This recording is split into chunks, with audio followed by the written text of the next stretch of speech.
Hey guys, welcome back to my channel. So today's video is a very interesting one. We have a very interesting topic to talk about. I want to share with you guys my labor induction experience. So I got induced with baby number 2. That's during labor and delivery. I got induced, and it was not my decision. It was not what I planned. It was my doctor's recommendation. And for my third pregnancy or my third labor, I chose to get induced. It was my decision. So I'm going to share all of that with you guys today. And if you are pregnant right now and you find yourself in a situation where you need to get induced and you don't know what to expect, or you are just afraid, this video is absolutely for you. Okay, so yeah, I hope you guys find this video insightful. I hope you find it helpful. And if you are new here, if you are just seeing my face for the first time, hi and welcome here. My name is Nosa. I make motherhood and lifestyle videos. We try to inspire, motivate, uplift each other here with the topics that we talk about. So yeah, I hope you like it here, and I hope you subscribe, and of course stick around. Okay, all right guys, let's get into it.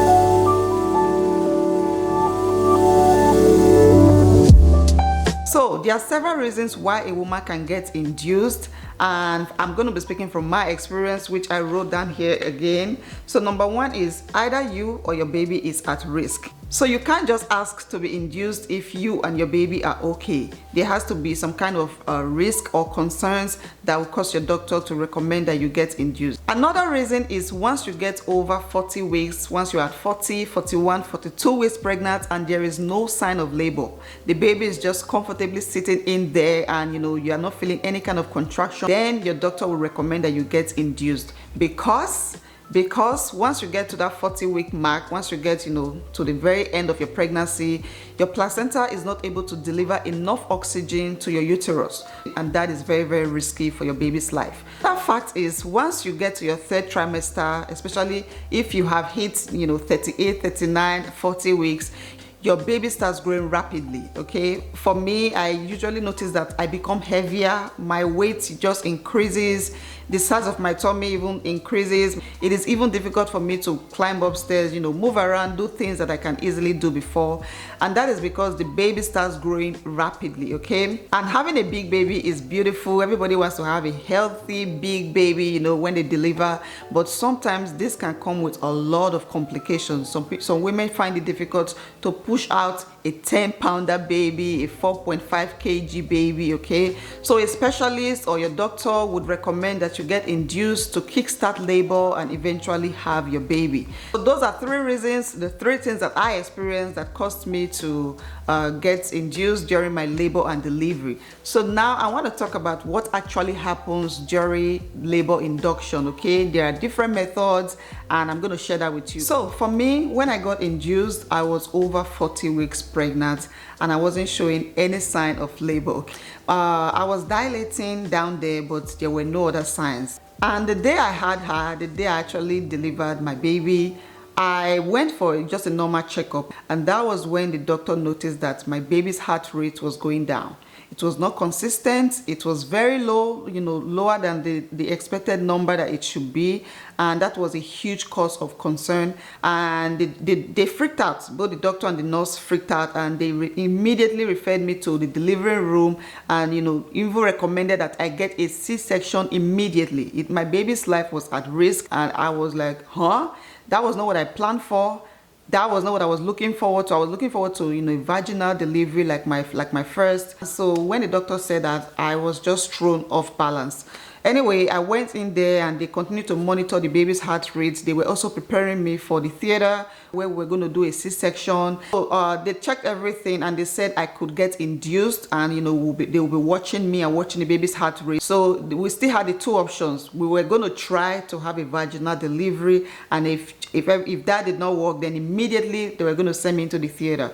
So that was the point where I got induced. I was given some Pitocin. They gave me a Pitocin, to kickstart labor. After a while, miraculously, my baby's heart rate started picking up. It just kept going up, and then it stayed at a very good place. The nurses, the doctors, my husband, everybody was shocked, and I just called it a miracle because there was nothing I did that made that happen. And at the end of the day, or the next day actually, I had my baby. So okay, now how is labor induction done? What actually happens when you are being induced? I remember that once I got to the hospital, that was the first thing they were going to do. They were going to induce me, and the nurses, they all came into the room with a lot of like tubes and needles. I'm sorry if you don't like needles, okay? It's part of the whole process. I mean, not a lot of needles, okay? Maybe 1 or 2 needles, just so that you're not scared. But there are a lot of tubes, you know, where the medicine will go through to get into your body, like liquid fluid flowing into your body, okay? So one of those tubes, one of those liquid bags have a medication called Pitocin, okay? It makes your uterus contract. So once you get a lot of that medicine, your uterus starts contracting, and that is the meaning of labor right there. Okay, 2 things I remember clearly from my whole induction experience was that 1, it was painful. Extremely painful, but safe. It is very safe if your body responds well. I had a great experience. Once I got my epidural, it didn't take any time. I had my baby, and you know, everything worked out fine. Number 2, the second thing I remember clearly was, you know, it caused a lot of pressure in my pelvic area. The pressure caused me to go to the bathroom several times, and because I just felt like I wanted to push out something, but eventually the pressure pushed out my baby. So the next one is a membrane sweep. This is another method that doctors use to induce labor, and this one I experienced with my 3rd pregnancy, or my 3rd labor. So for my 3rd pregnancy, everything went fine, you know, from beginning to end. I actually had my baby on my due date. But before my due date, I had this conversation with my doctor where I told her I wanted to get an induction if I go past 40 weeks. Because I didn't want to go through what I went through with my 2nd. Okay, so I just told my doctor to schedule an induction for me.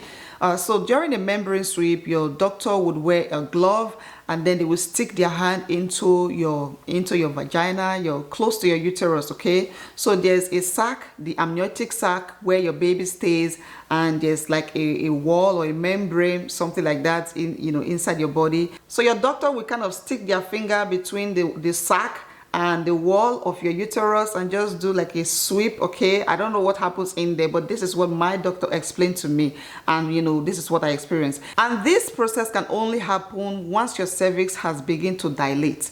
So if you are over 40 weeks pregnant, or at the end of your pregnancy, and your cervix is still closed like a baby is not going to come out from there, then you can't have this experience. They can't do a membrane sweep on you, okay? So for me, once I got to the end of my pregnancy, my cervix was already beginning to dilate, and my doctor was monitoring me, and once she realized that it could be done, I went and she did it. You know, that was supposed to kickstart labor. I just wanted to get the baby out before I get over 40 weeks, okay? And to be honest, it was very uncomfortable for me. I was kind of groaning and moaning, you know, while she was doing it. But it's a very quick process. It's very quick. You don't have to go through anything. It was just a normal checkup. I lay down there and she did it. And, you know, she told me that if it works, then in the next 2 or 3 days, I should start experiencing some signs of labor. But okay, the next one is a more popular one, very common, and that is to rupture your amniotic sac. So this happens when your water breaks and you start experiencing some leakage, you know, from your vagina, okay? And this can happen anywhere. It can happen at home. It can happen at the grocery store. I heard about women who were in church and their water just broke, or in their car and water broke. I experienced it during labor. I was in active labor when my water broke. You know, I was ready to push out the baby and the water was still intact. So they had to stick their hand in there, rupture it. And once that happens, you know, everything started coming out.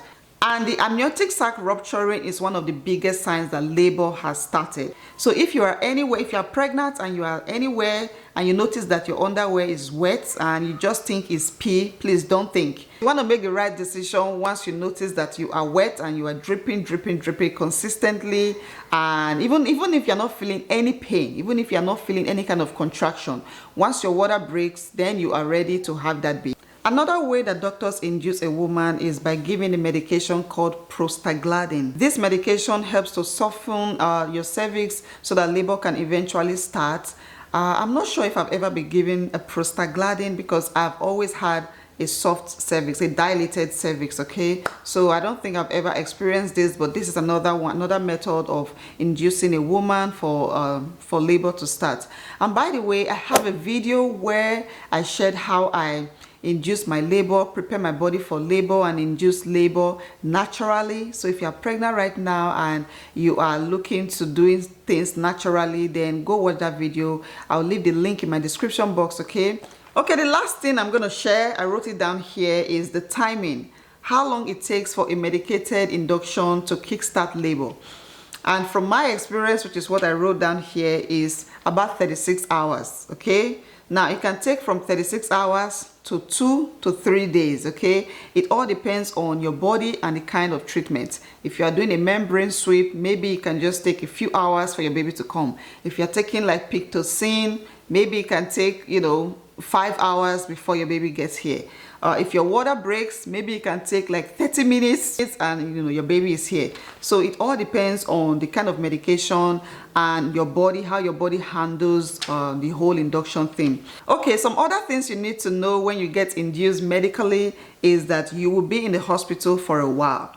I went there that morning and even after getting the induction and the epidural, it took the whole day up to the next day. My baby was born like 1 a.m. the next day. That was about 17 or 18 hours. So you want to be mentally prepared. You want to be mentally prepared for this, for the whole thing. Another thing you need to know is that fingers will continue to go into your vagina consistently. Your doctor will come or the nurses will come to check to make sure that your cervix is dilating and labor is progressing. Okay, so get ready for that. Physically prepare for that. People are going to be sticking their hand into your bum 1,000 times. You may also not be allowed to eat because of the medication. So one thing, from my experience, I noticed that the medication made me nauseous. So even if I wanted to eat, because of all the fluid that was going into my body, everything was just, making me gag. I couldn't eat. So you are not allowed to eat. But here in the hospitals, they usually give you a drink that, gives you some kind of energy. They do give some power energy drink, okay? That's the only thing you're allowed to take. So that's something you want to be prepared for. If you want to eat all the food at home before going to the hospital, then do that. Because once you get there and you get that medication, you can't eat anything. Okay, before I close out this video, I'm going to just give you some advice if you are preparing for an induction, or maybe you don't even know what the end of your pregnancy is going to be like. So my simple advice for you is to eat and rest well. If you are pregnant right now, eat well and rest well, okay? Because labor and delivery is a whole lot. It's like a marathon, okay? Another advice I want to give is go to the best. Go to the best hospitals and the best professionals, okay? Don't just go to any random person who they say is good, okay? Another one is don't be afraid, okay? I know I've said a lot of things today and some people are like, oh, and then you want to go and start praying and casting out. No. Just don't be afraid, okay? As long as you are going to the right set of people, you are meeting the right doctors, the best professionals, okay? This is a life of your baby that you are bringing into this world. You don't want to go to some quack somewhere for whatever reason. Follow your doctor's advice. Make sure you go for regular checkups so that, if there's going to be a problem in the future, your doctor would know before then, okay? I read a post somewhere on social media where somebody was kind of sharing a testimony about how her doctor told her to come for an induction, and she left the hospital. She said, yes, doctor, I will come on that date for this induction and get this baby out. But guess what? She left there and went to some friend. She went to her friend and her friend took her somewhere to go do, whatever. They were trying to avoid the medical induction at the hospital. Now, the good thing is at the end of the day, she had a baby, so she was happy and telling everybody on social media what happened. But there was a lot of ignorance in that post for me. There was a lot of ignorance. What if something had happened wherever her friend took her? She could have lost her life or lost her baby, and that is just not something you want to deal with. So if your doctor who knows what he's doing has told you to come for an induction, then please follow the best advice. Follow the advice of someone that knows what he's doing. And of course, pray about everything. Don't ever underestimate the power of prayers. Prayer works all the time. Watch a lot of videos. Watch a lot of labor and delivery videos on YouTube. Watch a lot of induction, delivery, labors and deliveries, okay? A lot of women are not shy to share their labor and delivery experience. I have my own on YouTube as well. but you know, yeah, you can watch videos and see what you are to expect during an induction and your labor and delivery, and that will help to put your mind at ease. Okay, and please don't forget to watch my video where I talked about how I prepared my body for labor and delivery. I think you will get a lot of information out of there, especially if you want to do this naturally. Please go watch that video. The link will be down in my description box. Okay, all right guys, that will be it for today's video. I hope you guys find this video helpful, informative, insightful. If you did, then of course give it a thumbs up. Drop a comment down below. If you are pregnant right now, I pray for a smooth pregnancy and a successful delivery. And if you find this video helpful, then please share it with a pregnant woman that you know. I'm sure it will help them as well. All right guys, thank you so much for being here. I appreciate you all always, and I will see you in my next one.